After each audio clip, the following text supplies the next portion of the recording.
लेकिन जो सुख माता पिता के चरणों में मिलता है वो सुख मिलने वाला नहीं है।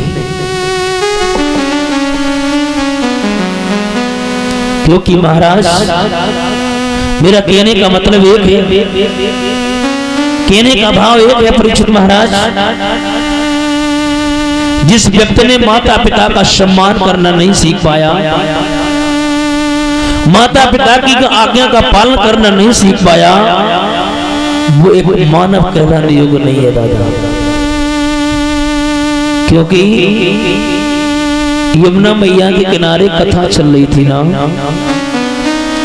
तो वहां पर मैंने बुजुर्ग को देखा अपने हाथ से परीक्षित महाराज भोजन बना रहे थे। जब भोजन बना रहे थे तो एक रास्ता गिर चला और पास में जाके पूछने लगो के दादा एक बात बताओ, तुम अपने हाथ से खाना बना रहे हो, क्या तुम्हारी संतान नहीं है, क्या तुम्हारी घरवाली नहीं है? तो रोई के जवाब दिए,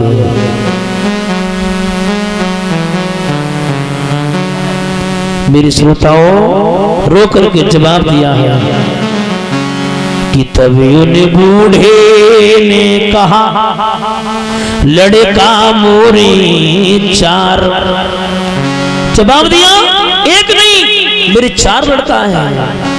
कि तभी उन बूढ़े ने कहा लड़का मेरे चार, और दुई सेंट्रल जेल में दुई हुई गए फरार।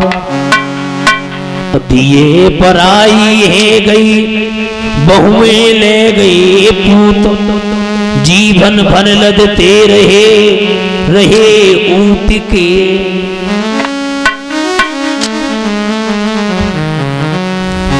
जवाब दिया बेटा लड़का तो मेरे चार है, 2 सेंट्रल जेल में और 2 फरार हो गई।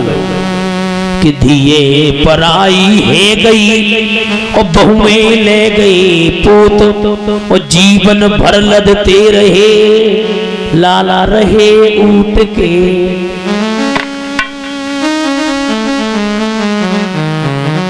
एक बात और बता दे परीक्षित महाराज, बेटा चाहे कितनी बड़ी गलती कर दे, कितनी भी बड़ी गलती कर दे, अगर पुलिस पकड़ के ले जाए जेल में डाल दे, कुछ दिन तक तो पिता कहेगा नहीं मैं उसे जिंदगी में नहीं छुड़ाऊंगा।